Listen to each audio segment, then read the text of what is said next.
Napakaraming nangyari ng nakaraang linggo na hindi natin inaasahan. Napakaraming naging biktima sa Masbate, sa Cebu.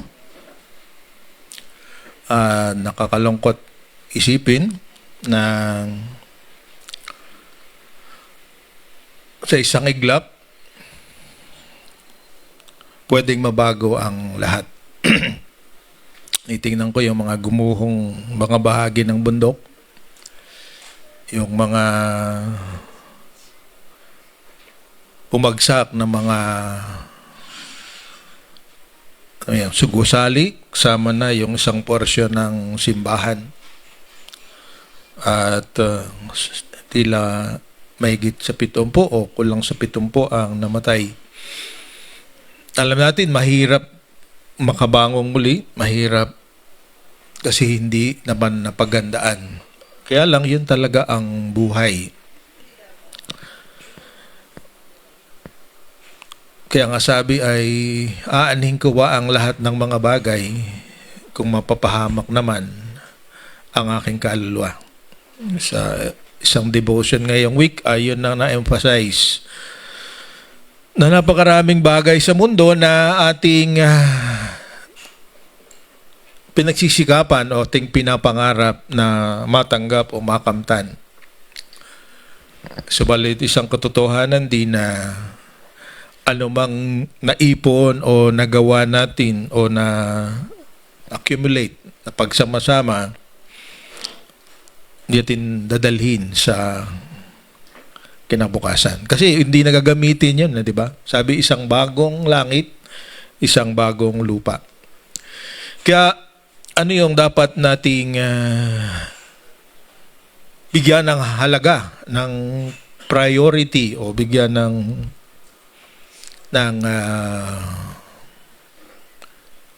yun yung ating focus ng ating araw-araw na buhay. Kaya ngayong buwan, Oktubre na naman, at patuloy na palapit ng palapit ang inihintay ng lahat na araw ng Pasko, pagpapatuloy natin yung ating patuloy na pag-aaral sa aklat ni Lucas, sa gospel niya, at tayo nga ay nasa ika-11 kabanata na. Kaya ngayong buwan na ito, ay pag-uusapan natin yung traits o habits ng disciples. At tayo ang pinag-uusapan dito. Kung tayo ay sumusunod kay Kristo, at dahil sa pagsunod tayo kanyang binabago, at habang tayo nagbabago, nakiking bahagi tayo ng kanyang misyon o tayo ay merong bahagi sa kanyang, let's say, mission sa mundo. Yun ang tunay na alagad. So, kung kay alagad ng Panginoon, tagasunod ka niya, kanina na papunta rito, pinag-uusapan namin ng aking may bahay, ano yung pagkakaiba ng tagapagligtas mo si Kristo at yung pagkakaiba ng tagasunod ka ni Kristo? Napakalaki ang pagkakaiba. Kasi marami sa atin ay nakikita lang natin si Jesus bilang tagapagligtas.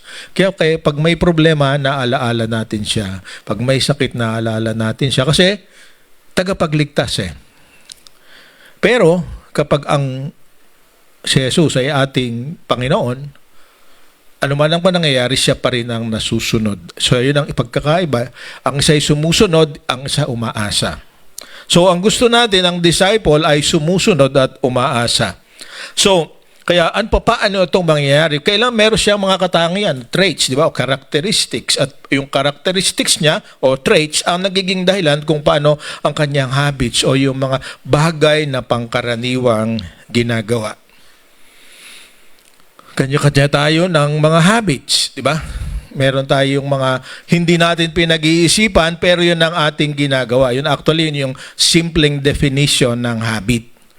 Out of a habit, natin kailangang pagplanuhan, hindi natin kailangang pag-isipan, pero yun yung gagawin natin. Kahit nga sa pagsasalita, meron tayong mga habits, di ba? At maaaring nung unang panahon, ang habit mo, lahat ng kwento mo, lahat ng nire-relate mo, nagsisimula sa mura. Di ba? Hindi mura, pagmumura pala. Di ba? Sino dito yung aamin na dati ay paborito mo yon? So, habang gumaganda ang kwento mo, lumalalim. Di ba? Hindi ko na sabihin, alam niyo naman di ba?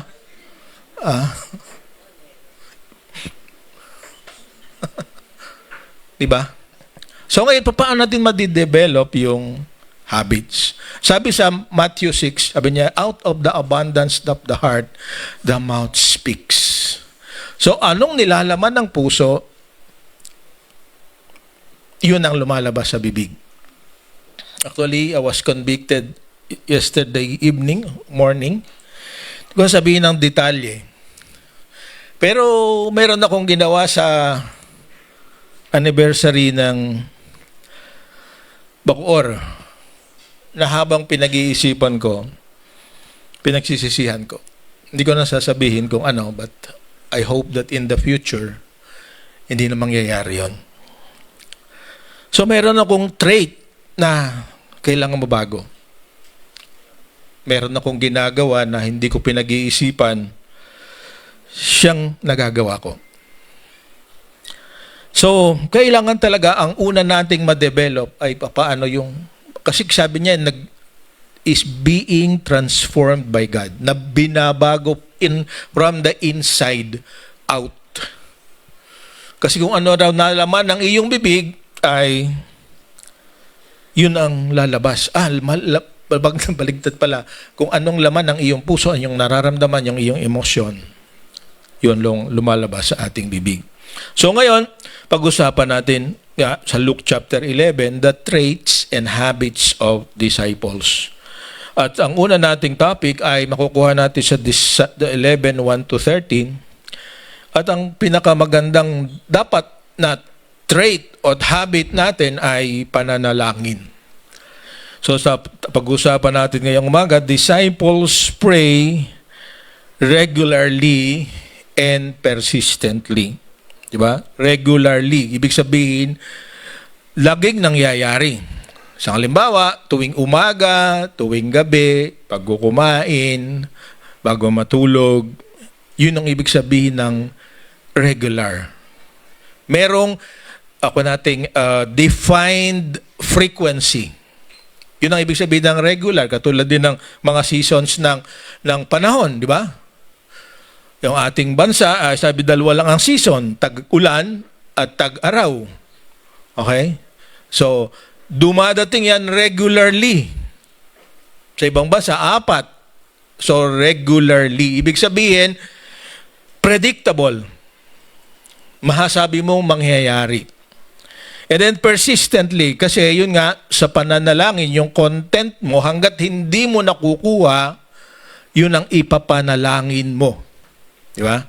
So naniniwala ako, meron kayong mga ipinagpe-pray na matagal ninyong hinihintay, pero hanggang ngayon, hindi pa dumadating. Ngayon yung ang pag-usapan natin, bakit kaya hindi dumadating? So, kung hindi dumadating, ang solusyon dyan, yung nakasulat.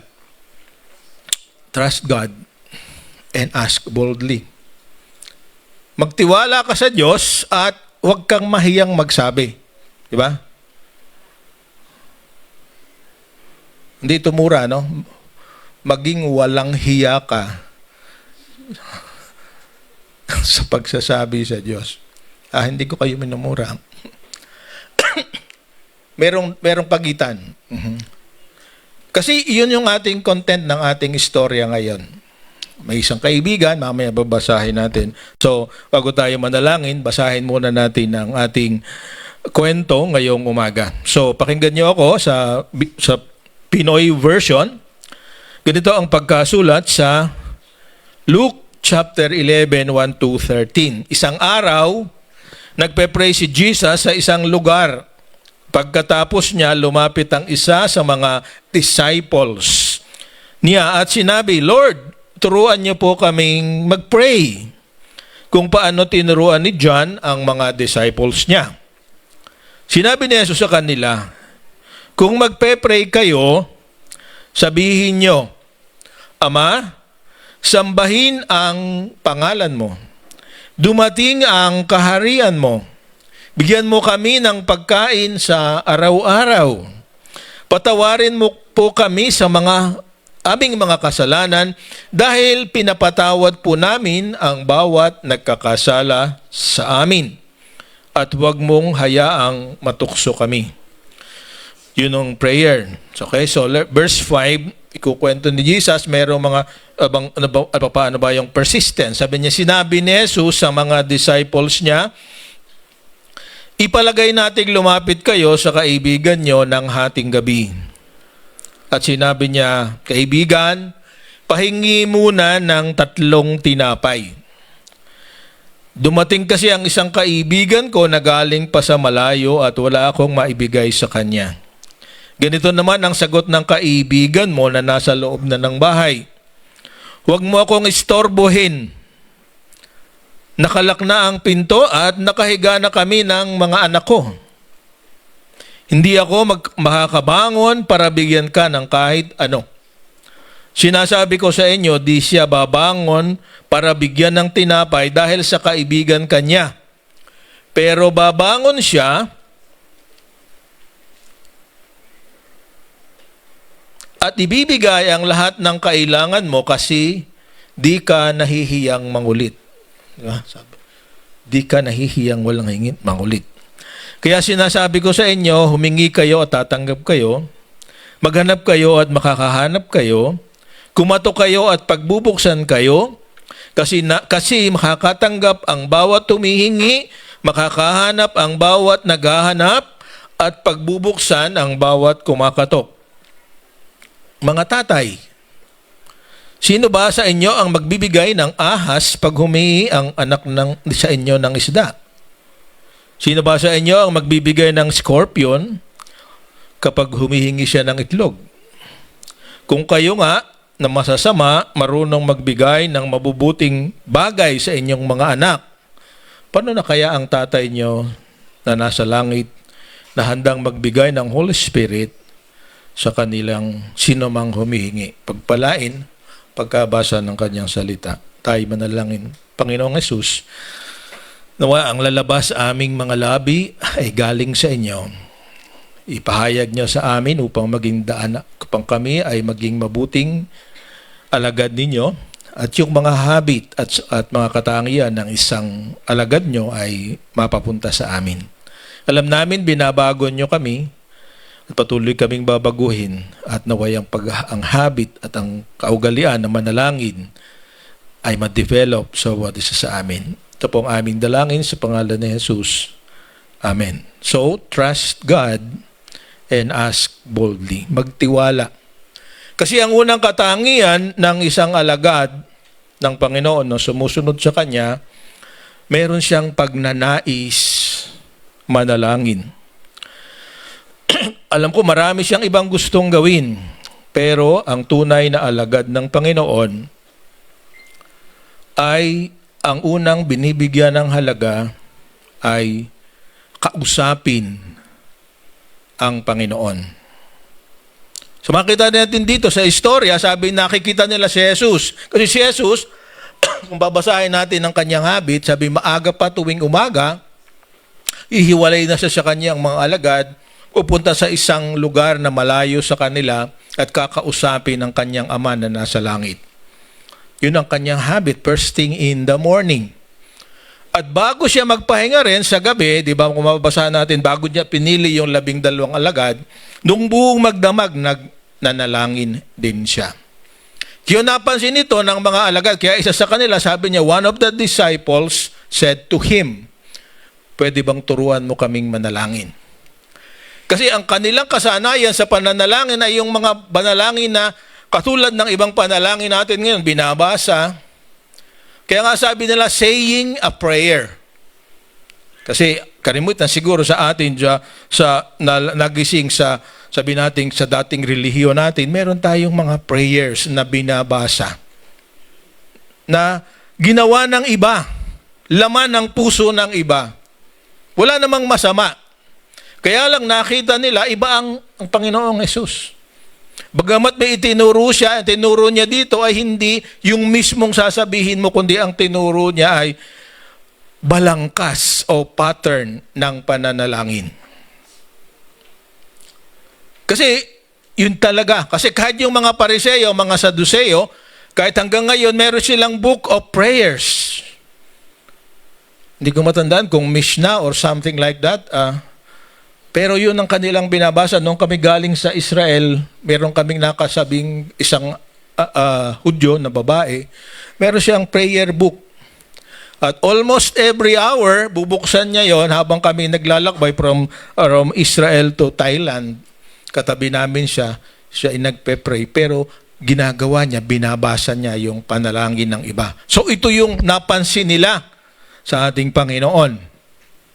Kasi kung tingnan din natin, yung panalangin niya ay applicable sa pangyayari na mangyayari sa Kanya. Kung babasahin natin ang John chapter 17, ito ang tabi nating Jesus a priestly prayer, bago siya mamatay, nanalangin siya. Sinabi niya lahat ang gusto niya sabihin sa kanyang ama. Sa Matthew chapter 26, nandun yung prayer din niya.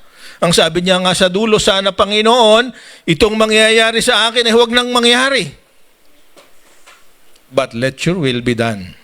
So, gusto kong makita natin na yun nga, at paano ba talaga mangyayari? Ang tamang prayer ay yung paglalabas mo ng damdamin sa taong makakaintindi sa'yo. Hindi sa tao, kundi Diyos. Di ba? Sasabihin mo ang nilalaman ng iyong damdamin. Sasabihin mo yung kinatatakutan. Sasabihin mo yung kinagagalit mo. And everything like that. Kaya lang, maging makita na sana natin na merong, merong inaasahan ang ating Panginoon sa pananalangin. Kasi nga tawag natin dito, yung elemento or essentials ng prayer at ating pag-usapan ngayon dito. Pero bago ko sabihin yon, gusto ko makita natin na meron dalawang bahagi ang prayer na ito. Yung part 1, kung makikita na, Father, hallowed be your name, your kingdom come. The start of the prayer is about the person or the entity that you want to come to. Yung gusto mong lapitan. At sabi, tatay, ama, aba, sa Hebrew. So, lumalapit ang anak sa kanyang ama. So, part 1. Ang part 2 ay yung para sa iyo naman. At ang nakakatuwa dito, lahat ng ginamit ay plural. Di ba? Father, sabi niya, give us each day our daily bread. Hindi may. Sabi niya, forgive us, patawarin mo kami sa aming mga kasalanan, katulad ng pagpapatawad namin sa nagkakasala sa amin o nagkakautang sa amin. So yung pangalawang bahagi ay hindi pang sarili kundi para sa kalahatan. At panghuli sabi niya, at huwag mo kaming pabayaang matukso. Lead us not into temptation. So nagpapatunay din na ang temptation na hindi galing sa kanya. Kasi lumalapit siya ng una di ba? Lumapit siya sa ama. So magsasabi ang sino man sa amin na ang tukso ay galing sa Diyos. Kasi sa James, merong pinag-usapan na ganon. Kasi huwag mo kaming hayaang mahulog sa tukso. Kasi hindi nanunukso ang Panginoon. Kasi hindi na kailangan. Kasi unang-una, kapag tayo ay napasakop na sa Kanya, siya ang nagkukontrol sa atin because we have the Holy Spirit. At yun yung pinakahuling bahagi na pag-uusapan natin ngayon. So, kung makikita natin, kung paratin, Matthew chapter 6, 9-13, yun ang kumpletong prayer. Pero dito, makikita natin ilang sentence lang, 4, 5. Pero kahit na yung dalawa, merong gusto kong makita natin na mga essentials o ano ba ang mga tamang bahagi ng pananalangin. Okay? So, bawat sentence ay nagre-represent kung ano yung kailangan ng kumpletong panalangin. Wala namang maling panalangin. Pero merong kumpleto. Number 1 is reverence and intimacy with God. Kasi babalikan ko, nananalangin ka, kausap mo ang iyong ama na nasa sa langit. So, our Father. Kaya lang distant siya sa iyo, naroon siya sa langit. Kaya lang, kung minsan nga tanatanong, saan ba ang langit? Di ba? Nasa taas? Nasa baba? Kasi yun ang ating ko, dadating daw ang langit, parating pa lang. Okay? Pero ang totoo, wherever God's presence is, it is heaven. So do you believe that God is here? So this is heaven. Kasi yung ibig sabihin ng heaven is defined where the presence of God is. Kaya ang tanong, sa bahay niyo ba presensya naroon ba ang Diyos? Kung naroon ang Diyos, that's heaven. Okay? Parang ayaw niyo mag-agree, no? Kasi naisip niyo, paano maging heaven yan? Ay mga demonyo ang naririto.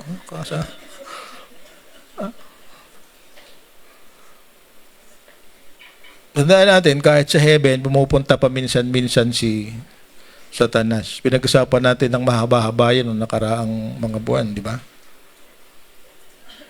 So, heaven is where God is. But heaven is the kingdom of God. Diba? Sabi doon sa pangalawang sentence, sabi niya ay dito sa Tagalog, sabi niya ay dumating sana ang kaharian mo. Yung una, hallowed be thy name. Ibig sabihin, maging banal. Totoo yung banal ang pangalan. So, submission to God's agenda. Heaven is a place where all the people submit to God's agenda. Ano ba yung agenda ng ating Panginoon? Agenda ng ating Panginoon, yung ating pinag-aaralan, maligtas ang lahat. That's His agenda. Ayaw niya na merong isa, kaibigan mo, kamag-anak mo, anak mo, biyenan mo, or whoever kasama mo sa opisina na mapahamak. So kung idadalangin natin na tayo ay maging bahagi ng kanyang kaharian, ang our agenda ay yung hindi pa nakakaunawa ng katotohanan ay makakita ng katotohanan sa pamamagitan ng bawat isa sa atin. That's submission to God's agenda. Pangatlo na bahagi ng prayer, sabi, give us this day our daily bread. So full boldness in requesting to feel a need. Diba? Yung pangangailangan mo, araw-araw may pangangailangan ka, at ang unang pangangailangan mo ay pagkain ng katawan, pero meron ding pagkain ng kaluluwa. Our daily bread. Hindi weekly bread, monthly bread. Ibig sabihin, sustenance. Diba? Kailangan mong matanggap yung kailangan mo sa araw na ito. Masaya na sana tayo pagka sabi ko makain ng 3 square meals. Hindi ko alam bakit tinawag na square. Okay? Yung kumpletong pagkain. Pero kung minsan yun nga nakakalungkot, naririyan na ayaw pa nating tanggapin. Pero napakapalad nga, meron nga sinasabi ang misis ko kanina na sa pag-uusap namin along the way, mga mayayaman lang daw ang nakakain ng square meals ng kumpletong pagkain. Agree ba kayo doon? Sino ang mayaman dito? Taas ang kamay. Ako, mayaman ako. Iyang-hiya kayo, di ba? Kasi meron isang preacher nagsabi, kapag ikaw ay kumakain ng 3 kumpletong meal sa araw-araw, mayaman ka na. Kasi sa India, sa Africa, ay meron kumakain ng isang pagkain once a week. Once a day. Diba? Kaya kung kayo nakakain ng 3 beses isang araw, kahit na yun ay paulit-ulit na tuyo, mayaman ka pa rin. Kasi yung pagiging mayaman ay relative. Depende kung saan ka naroroon. Kaya, give us this day our daily bread. Kasi hindi mo naman alam kung buhay ka pa bukas, di ba? At kaya ngayon, ang malimit na madaling magkasakit ay yung masyadong maraming kinakain. Tinutubuan ng kung ano-anong karamdaman. Diba? Dahil overweight. Maraming sakit. So, tama na yung sapat na makakain ng sapat araw-araw. Diba? Yun ang panalangin. Okay? Pasarap pa yung luto. Okay? So, talagang mahirap pigilan. Kaya dito nagpapakita rin ng disiplina. Diba? So, request natin na magkaroon tayo ng disiplina na yung kailangan lang natin, ang kakainin natin. Okay? So, pang-apat, sabi niya, sincerity and seeking and giving forgiveness. Kasi gusto natin ng payapang buhay. At ang payapang buhay ay nagsisimula kapag check mo na tama ang kaugnayan mo sa Diyos at sa iyong kapwa-tao, di ba? Yun ang sa first and second commandment, di ba? Sabi natin sa Matthew 20:39-40, sabi niya, mahalin mo ang Diyos ng buong puso, buong lakas, buong kaluluwa, at mahalin mo ang kapwa ng iyong sarili. Nandoon ang kapayapaan. Kaya lang kung ikaw ay hindi napapatawad o hindi nagpapatawad, wala kang kapayapaan. Lagi kang bitter. Hindi better, bitter. Makita mo lang yung tao. Wala namang ginagawa. Nakangiti. Ika'y nakasimangot. Ang sama ng loob mo. Di ba? So sabi dito, forgive us as we forgive others. Kaya tayo walang kapayapaan kasi lagi nating inaalaala yung maling ginawa. Di ba? Kami siya na problema eh. Pero yung tamang ginawa sa'yo, hindi, okay lang. Talaga namang karapatan. Entitled ako. Dapat yun talaga ang ginagawa niya sa akin. Kaya nga sa isang kaprasong papel, pag nakikita natin, di ba, sabi yung maganda illustration, pag nilagyan mo ng dot sa gitna yung kapirasong papel, nakakalimutan yung puti, nakikita niyo yung itim na naroon sa gitna ng papel. Kasi kalimitan nga, yung maliit na bagay, yun ang pinapalaki. Kaya wala tayong kapayapaan. So sabi dito, seeking and giving forgiveness. This is our spiritual food. Paano magkakaroon ng kapayapaan? Kailangan, kung kukuhanin natin ang modelo rin ng ating Panginoon, siya ang naghanap at humabol sa nagkasala sa Kanya. Di ba tayo yun? Kaya merong kanta nga na naalala ko lagi si Brother Willie Andres, the Lord found me. The Lord found us. Natagpuan tayo ng Panginoon. Kaya tayo ngayon ay naririto at tayo may matibay na pag-asa na pagbalik niya kahit kailan pa yon, kahit may lindol, kahit may bagyo, sa Kanya tayo babalik. Meron tayong kapayapaan dahil napatawad na tayo. Then expression of need for protection against the evil one. Sa Sunday na natin ito palalawakin. Yun ang topic natin next Sunday. Kasi talagang tayo ay mabubuhay simulan ng tayo ay maging Kristiyano at pumanig o nagpasakop kay Kristo, tayo ay meron ng problema. Hindi mawawala yan hanggang last day natin. So pag-usapan natin sa Sunday. So don't be absent and come early. Okay? Masahan ko ba kayo? So, yan ang essentials ng pananalangin. Okay? Na kailangan natin kasama siya sa lahat ng pagkakataon. So, ngayon, ano ba ang nangyayari kapag ikaw ay nananalangin? Hindi lahat ng panalangin ay madaling sagutin ng Panginoon. Diba? Kaya yung mga tunay na alagad ng Panginoon, nagiging masigasig, patuloy na nagiging masigasig sa paghiling. So kaya niya, disciples persevere in prayer. Hindi sila nagsasawang paulit-ulit na sabihin sa Panginoon. Para yung mga bata na pinangakuan ng kanilang mga anak, di ba? Mga nanay, di ba? Lalo na pag maliliit pa. Meron ngayon, nagbibilang na kung ilang araw pa bago Pasko. Tama? O bago birthday mo.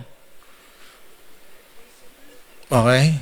So, may birthday noong isang araw, di ba? So, Ighihintay ka. At sinasabi mo, ipinapaalala mo. At yun din ang gusto ng ating Panginoon. Na ipapaalala mo sa Kanya, although alam na niya ang gagawin niya at siguradong tama ang sagot niya, which is the last part of our conversation today. Gusto niyang ma-acknowledge. Ito'y para sa iyo, para matandaan mo. Hindi para sa Kanya. Actually, alam naman kung anong kailangan mo pero sinasabi mo kasi pag hindi mo sinabi, hindi ka pwedeng magpasalamat. Di ba? Mas madaling magpasalamat kapag sinabi mo kompleto. Kulay pula. Di ba? Ito ang brand. Ano yung mga desalye na sinasabi? Dadating sa ganitong oras. Pag nangyari, di ba mas masaya ka? Amen? Pero pag sinabing kahit ano, di ka na napapatulong magpasalamat kasi baka naman hindi sa'yo. Pero pagka sinabi mo, kulay blue ang damit, naka-Nike ng sapatos, una si Jethro yun, sigurado. Alam mo na dumating siya. So we have to persevere. Magtiyaga sa pananalangin. At ito nga yung naririto. Dahil sa tiyaga mo, dito meron siya nag-illustrate ng kwento. At yung kwento nito, tatlong magkakaibigan, di ba? Yung friend A, naglalakbay. Yung friend B, tinuluyan noong naglalakbay. Yung friend C, kapitbahay, na paborito noong friend B. Di ba? Yan yung istorya na yan, di ba? Naglalakbay sa kanila, walang hotel pa noon, walang mga inn. So, naglalakbay siya, humanap siya ng kaibigan at kahit na sinong bahay doon ng mga Hudyo, pag may kumatok na stranger, ang kanilang inaasahan, lalo na kapag ito'y Hudyo, patutuloyin mo. Yan ang kanilang kultura. Kasi hindi nila pwedeng pabayaang nakakalat doon sa labas.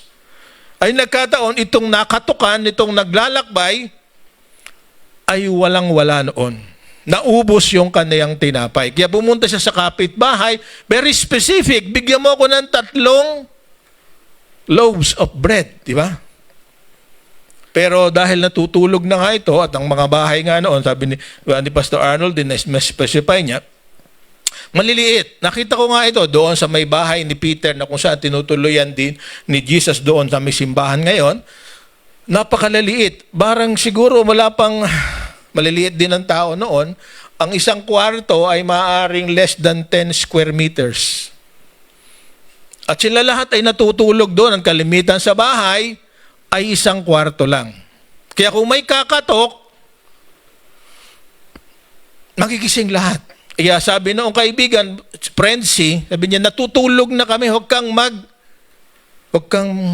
makulit. Buha ka na lang ng ibang paraan. Pero ayaw tumigil dahil siya lang ang kaya niyang ibuli. Yung kaibigan niyang best friend niya. So ang sabi dito, mapipilitan na ibigay yung gusto. Pero ang sabi niya, ang Panginoong Yesus ay hindi ganun. Okay?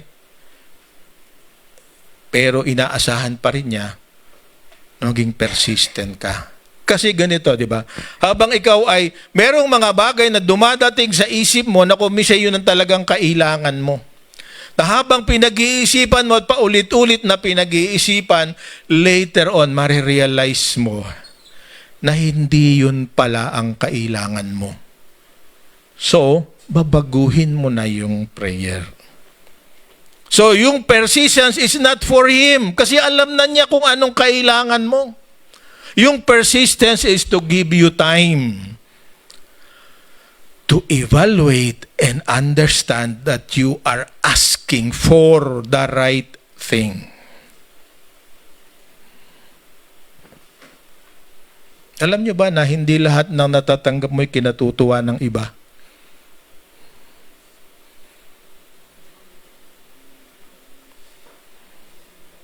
Diba?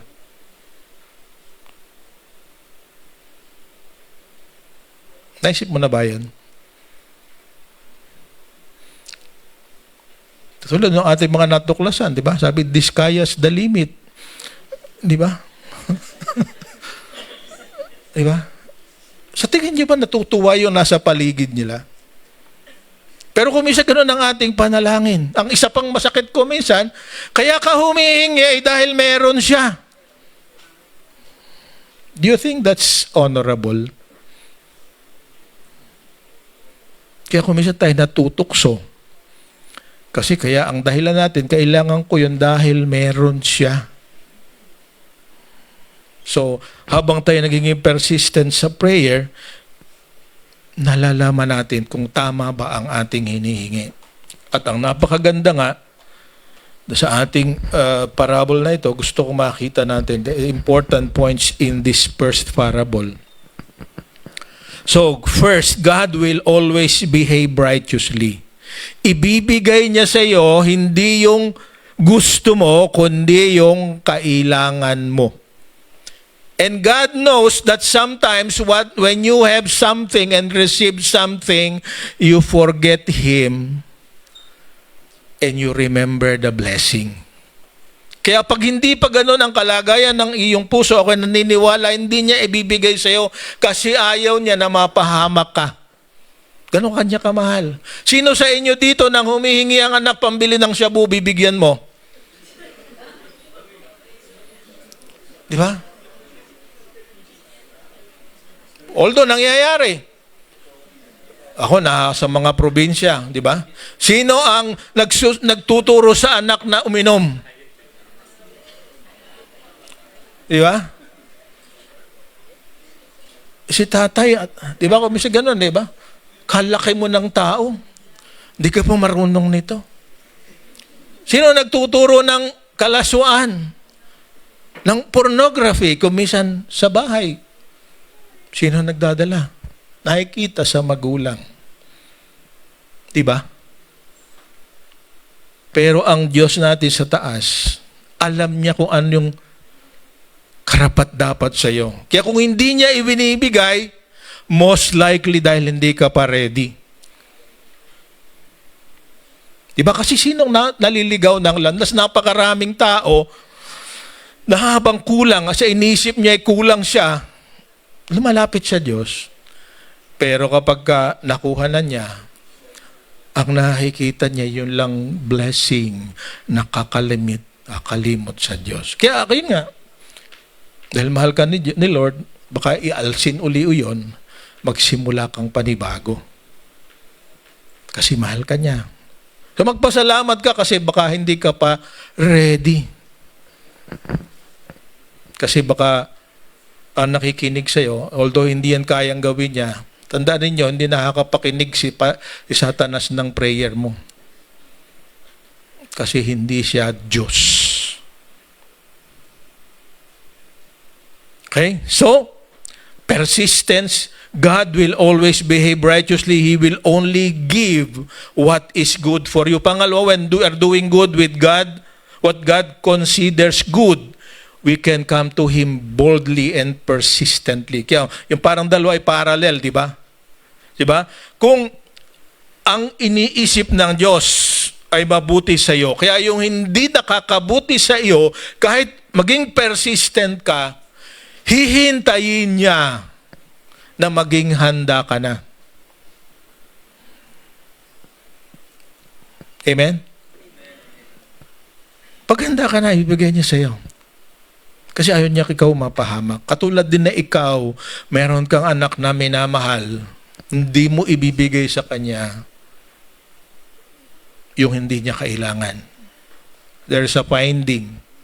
Yung online gambling, saan ba lumaki yan? Sa mga allowance noong mga kabataan na sobra-sobra ang pera. Kasi meron talaga nagsisikap. Sabi niya, ako nalulungkot talaga pag nababalitaan ko yon. Pupunta sa ibang bansa, bakala pinupulot ang pera sa ibang bansa. Pagdating dito, hanggang apo, umaasa sa lola. Na nasa ibang bansa. Malapit nang mamatay yung matanda, nakatangka pa rin yung apo. Lola, wala kaming tuition. Lola, wala kaming kakainin. Pero pag nabigyan, saan dinadala? Kaya hindi tayo katulad ng Diyos, makapapredict natin. Kaya, mga parents, be wise. Ako, hindi man sa pagyayabang. Hanggang high school, hindi marunong magbilang ng sukli yung pangalakong anak-anak eh. Kasi hindi namin binibigyan ng pera. Sa kantin, mag-order ka, sa Sabado, sa Friday, babayaran ni Mami. Sa ICA. But, kasi hindi pa siya ready. So, pagka mabuti ang hinihingi natin, maasahan natin ibibigay. If boldness moved an unrighteous man to do what is right, how much more can we rely on God to support our goals? Gusto lang niya maging matapang ka. Huwag kang mahiyang magsabi. Okay, so yun ang sinasabi dito sa pangalawang talinghaga. So, anong dapat natin gawin? So, kung yan ang attitude o response ng Panginoon, sabi dito sa next verses, sabi niya, I tell you, ask and it will be given to you, seek and you will find, knock and it will be open to you. For everyone who asks receives, and one who seeks finds, and one who knocks, it will be open. So makikita natin dito yung papaano ba mangyayari talaga rin yung pinapanalangin mo. So, ang sinasabi ng ating Panginoon, meron kang gagawin at meron siyang bahagi. Polo, hindi ko sinasabi na sa tao ang gawa, nasa Diyos ang awa, hindi po yung wala sa Bible yun. Ba? So, our tasks and God's response. Kung naniniwala ka na mabuti para sa iyo at ayon sa kalooban ng Diyos ang hinihingi mo, sabihin mo sa Ama. Diba? Ask. Diba? Sabi niya, if then sentences, ganyan, nakasulat yan. If you will ask the Father, then your request will be given to you. If you will seek the Father's will, which is very important, then you will find it. If you will knock, then the Father will open the door to your request. So, sino yung, sabi nating, hindi tayo dapat maging passive sa pananalangin, maging active. Pag naniniwala ka ng isang bagay ay mangyayari, prepare for it. Diba? Pag hindi ka handa, naroon na, hindi po makikita. Diba? Do you believe that? Kung minsan nandyan na eh. Iba lang kulay, ibang pamamaraan. Pero hindi mo makikita dahil hindi mo naman binubuksan ang iyong mga mata. Maraming opportunities, di ba? Sabi nga, opportunities are difficulties. Di ba? Yung mga problema, yun ang pagkakataon para malaman mo na totoo ang Diyos. Dahil kapag nakalis ka doon sa problema, di alam mo talagang may ginawa siya. At kung minsan nga, yung kawalan ng opportunity is because we're not doing anything. Naghihintay lang tayo. Sabi dito, ask, seek, knock. Pag pinaghihosang-masama uli yun, napakadaling tandaan. Diba? A-S-K. Ask, seek, knock. Pag hiningi mo, hanapin mo, kumatok ka, makikita mo. Okay? So, ngayon, paano? So, the disciples trust that God will hear, will answer their prayer. Hindi lang heard, because naririnig naman na talaga, may tugon. So, there is another parable. Okay? Na nagpapatibay na ang ibibigay sa iyo ng Diyos ay yung nararapat at makakabuti sa iyo. Kasi sabi dito, yung tatay daw, sabi niya, what father among you, if his son asks for a fish, will instead of a fish, give him a serpent, isang ahas. Baka igat. Okay? Or if he asks for an egg, will he a scorpion? Okay? Hindi ko alam kung Tagalog sa scorpion. Kaya nga sabi niya, if you then who are evil, kayo na masama, sakit ito, di ba? Know how to give good gifts to your children, how much more will the Heavenly Father give you the Holy Spirit to ask Him? Bigyan natin ng pansin yung last sentence. How much more will the Heavenly Father give the Holy Spirit to those who ask Him? Why do we need the Holy Spirit? Sabi sa, buksan natin sa Romans 8:26. Kasi yung nga kung bakit kumisan tayo, hindi natututong, hindi nakakapanalangin. Baka siguro hindi natin nare-recognize ang work ng Holy Spirit. Sabi dito sa Romans 8 verse 26. Basahin natin sa Pinoy version. Ganito din tayo tinutulungan ng Espiritu. Kasi mahina tayo. Hindi natin alam kung paano tayo magpe-pray. Kaya ang Espiritu mismo ang nagpe-pray sa Diyos para sa atin. Sa mga daing na hindi kayang i-express ng mga salita ng tao. So if we have problems, actually marami sa atin talagang problema. Inaamin ko, kung may problema ko rin itong pagpe-pray. Okay? Sabi, the Holy Spirit Himself will teach you how to pray and what you need to pray for. Kaya sabi ni Jesus, hilingin mo na ibigay ang Holy Spirit sa iyo. But the Holy Spirit is holy. At hindi siya pwedeng sama sa iyong katawan kung hindi ka pinaging banal ng ating Panginoon. So you have to surrender first or that you will receive the Holy Spirit. Diba? So, ito ang magandang pangako ng Panginoon. We are all capable to pray.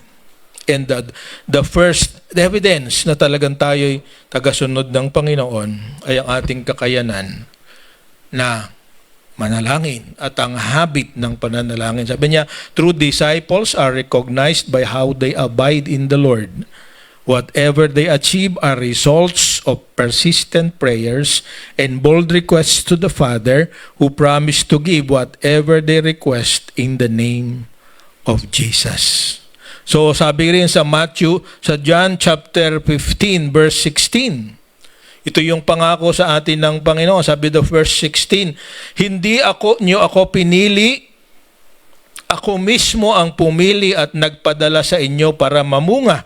Ito ang klase ng bunga na nagtatagal at ibibigay ng Ama ang lahat ng hihiling nyo sa pangalan ko. Diba?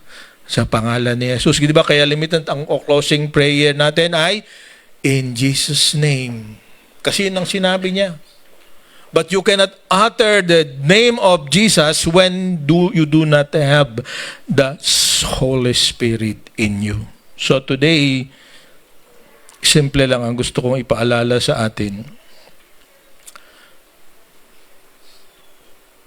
Ba't nawala yun?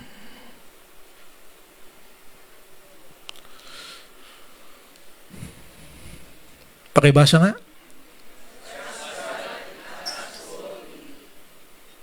Kung meron man tayo tandaan yan, magtiwala ka sa Diyos, huwag kang mahiya, maging matapang ka. So ang tanong sa bawat isa sa atin bago tayo magtapos, ano ba yung laman ng panalangin mo? Kasi sabi yan, merong mga elements. Pagpupuri, pag-confess o pagpapahayag ng iyong mga kasalanan, o paghingi lang. Pagpupuri, of course, is pasasalamat. Sabi nga na isang kanta na, paborito ko nung bata pa, count your blessings. Name them one by one. And you will find what the Lord has done. Binilang nyo na ba kung ano yung meron kang blessing? Simula noon hanggang ngayon. Dito na inang ipagpasalamat mo. Diba? Minsan nga, yung magising ka lang sa umaga. Napakahirap yung magising ka, napatay ka na pala. Pwede ba yan? Paggising mo sa higa mo, sa langit ka na nagising. Okay, hindi ko alam kung nalalaman yan. Malalaman ko rin yan pag namatay na ako. But, yung bagong umaga, bagong araw, na ibibigay sa iyo ng Diyos, kahit punong-puno ng problema, na ina-anticipate mo na. Kasi pag ina-anticipate mo na, ang totoo, handa ka. Pero yung napakahirap, yung katulad ng lindol, na hindi ka naman handa. Diba? Buti yung bagyo, may notice pa, diba? May warning, 1, 2, 3, 4, 5. Ang bagyo, 6.9 na, malalaman mo lang pag nakikita mo yung tawag doon, yung tulay. Sabi doon sa kwan, in Jesus' name, di ba? In Jesus' name, in Jesus' name. Ang tanong, yung bang prayer mo, inihintay mo muna lumindol? Ha? Sana hindi. Di ba? So, let's pray. Manalangin tayo talaga regularly. At kung merong area ng prayer na kailangan na lumalim, tell the Lord. So, bakit ko sinasabi ito? Sa Thursday, prayer Thursday na naman natin. Sana makasama naman namin kayo. Lagi na lang ina-announce dito, pati yung number. Baka naman pwedeng picturean ninyo at sa Thursday makasama. Sa Thursday, prayer muli tayo. Nakalimutan kasi namin isang linggo dahil sa pag-uusap sa discipleship. So, sa Thursday, bago tayo mag-move sa second level ng discipleship, magpe-prayer muna tayo. So, mamaya pag-announce dito, kung pwede, kuhanan nyo ng picture. At mag-send ka ng prayer request sa ating prayer leader, si Pastora Tita. Ang niyang number, 0917-547-1456. Ang kanyang messenger, Tita Rodis. Ang kanyang email, tita.rodis@gmail.com. Okay? Sinabi ko na lahat. Mrs. Rodis yan, asawa ko. So, padala niya yung prayer. Kasi, yun nga, di ba, nasasabi ito sa prayer, it's for you. It's for us, hindi lang sa sarili natin. We want to pray for you. Kung naguguluhan kayo, we want to pray for you. This is the habit of disciples. This is the trait of a disciple. So, huwag tayong mangamba. So, sa tingin ko, ito paulit-ulit talaga natin sa lahat ng mga topics. Sabi natin, napakarami ng beses ko nang narinig. Kuminsan nga, hirap na hirap ako doon sa mga pagkaya magpa-pray, magsasend, gagawa ng message tungkol sa very familiar na mga bagay. Nahihirapan talaga ako. Lalo na dito sa prayer. Pero, nitiyak ko sa inyo, lahat ng nangyari sa buhay ko, lahat na nangyari sa mga anak ko, at lahat ng mangyayari sa inyo, sana bunga ng prayer. That you wanted it because you know that it is good for you in the Lord, the name of the Lord, not according to your will. Di ba sabi nga ni Jesus, not my will, but yours be done. But the will of the Father, sabi sa Jeremiah 29:11, di ba? Anong sabi doon? Si Ate Roda, recite. For I know the plans I have for you.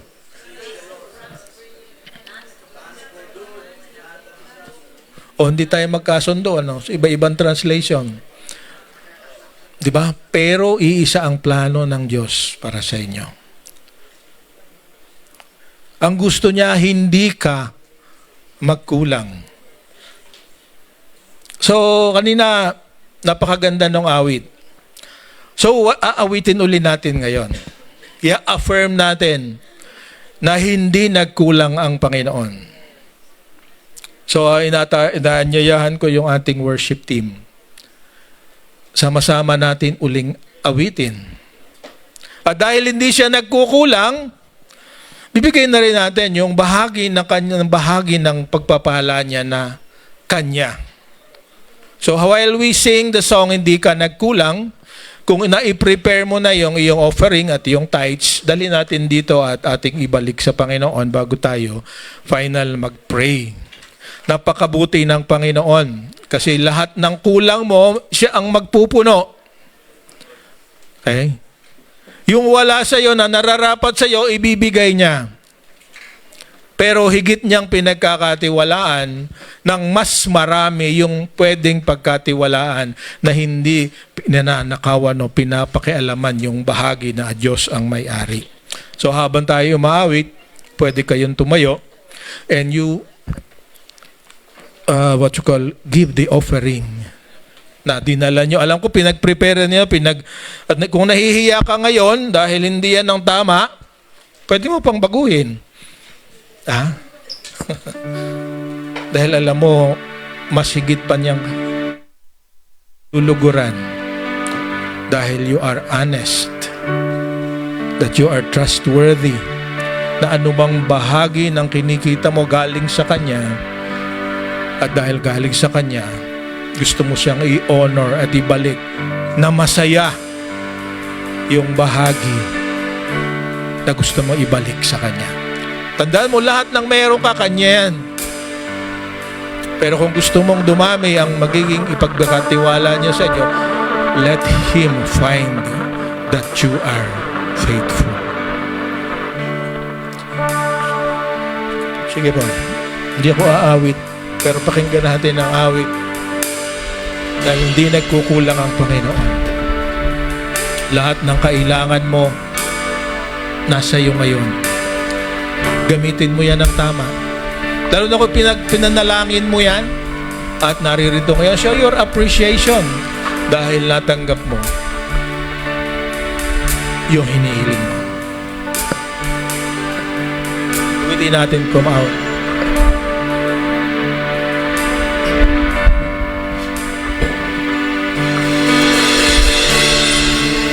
Pagkasa ko, ikaw ang buhay ko, Jesus. Kahit ako'y nangangamba, basta't ikaw ang kasama, ikaw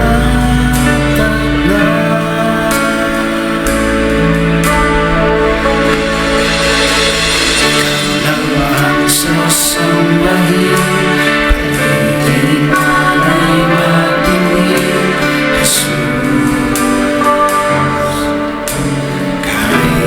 Suliranin man, lagi kang awitan, ikaw lamang.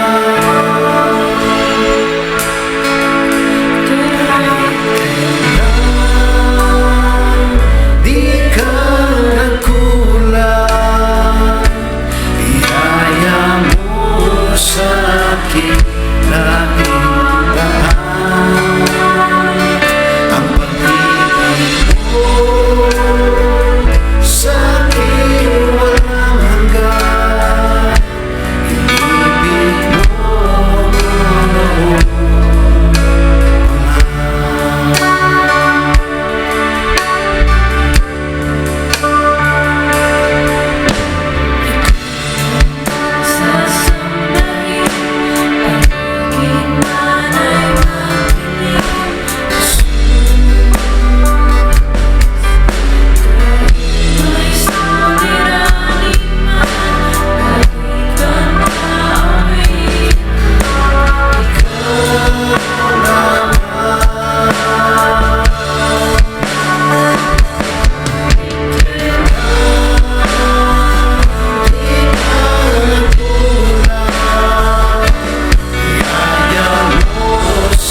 salamat.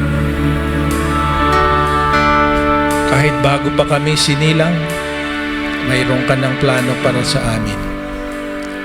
At kahit kami nagkasala, napalayo sa iyo, ngayon nasa piling mo na kami. Pinalik mo kami sa tamang kalagayan sa iyong banal na harapan. Salamat na ang kaharian mo ay naririto na. Salamat na kahit kami nagkakasala, at kung minsan hindi namin napapatawad ang mga nagkakasala sa amin, patuloy mo kaming binibigyan ng pagkakataon para mabago at baguhin ninyo. Aking dalangin, Panginoon, dagdagan mo ang pagpapala ng lahat para sila ay maging channel, daluyan ng pagpapala para sa iba. Katulad ng kaibigan na kahit na nagiging grumpy at tumatanggi sa kanyang kaibigan na lumapit sa kanya, nawa kami rin, Panginoon, baguhin mo ang aming puso hindi dahil naririnig namin na inuutusan mo kami, kundi dahil mahal ka namin. Tulungan mo kami na mahalin ang aming kapwa. And beyond our prayers, Lord, lumalapit kami in behalf sa mga kapatid namin, mga kababayan na nasalanta ng bagyo at ng lindol, Panginoon. Higit sa lahat, alam namin mayaman ang aming bayan, kaya dinadalangin namin na nawa magkaroon ng bunga ang lahat ng investigasyon at lahat na nangyayari na ma-expose ang kasakiman at korupsyon sa aming bayan. Lord, napakarami mong pagpapala pero hindi napupunta sa tamang lalagyan, Panginoon. Kaya ang aming hinihiling, kayo po ang gumawa ng paraan. Sana'y hindi masakit, Panginoon. Sana'y hindi maging dahilan ng higit pang pagkalugmok. At hindi dahilan ng kaguluhan ang gagawin mong pagbabago sa aming bayan. Ayaw naming makita nangyayari sa ibang bansa. Ang gusto namin dahil kami mga inyong mga anak, magkaroon ng pagbabago ang puso ng bawat isa. Para yung dating umaasa sa kayamanan ay umasa na lamang sa inyo, Panginoon. Pangako mo, Panginoon, you will provide what we need. Naway bawat Pilipino, anuman ang antas ng kanilang buhay, maging ganun ang kalagayan ng kanilang puso. Na kung sa araw-araw mayroon kaming maayos na tirahan na pagkain na sapat, kami ay sapat na upang maging magpasalamat at higit sa lahat kung mayroong iba pang nangangailangan, kahit yung kailangan din namin, maging willing kami na ibahagi sa iba. Salamat po sa gagawin ninyo. Higit sa lahat, napakaraming tukso sa aming kapaligiran. Nawa, Panginoon, ay patibayin mo ang aming dibdib at ang aming kaisipan upang hindi kami mainggit na kung minsan ay merong tila hiwala sa iyo ay nagiging maayos at mas maganda pa ang buhay. Lord, alam namin we are accountable. Kaya ngayon, Panginoon, huwag sana kaming magkulang sa paalaala ninyo. Huwag sana kaming magkulang sa aming pagsunod. At higit sa lahat, huwag kaming magkulang sa pagiging mapagpasalamat kung anuman ang meron kami. Ito po ang aming dalangin sa pangalan ni Jesus. Lahat magsabi ng Amen and Amen.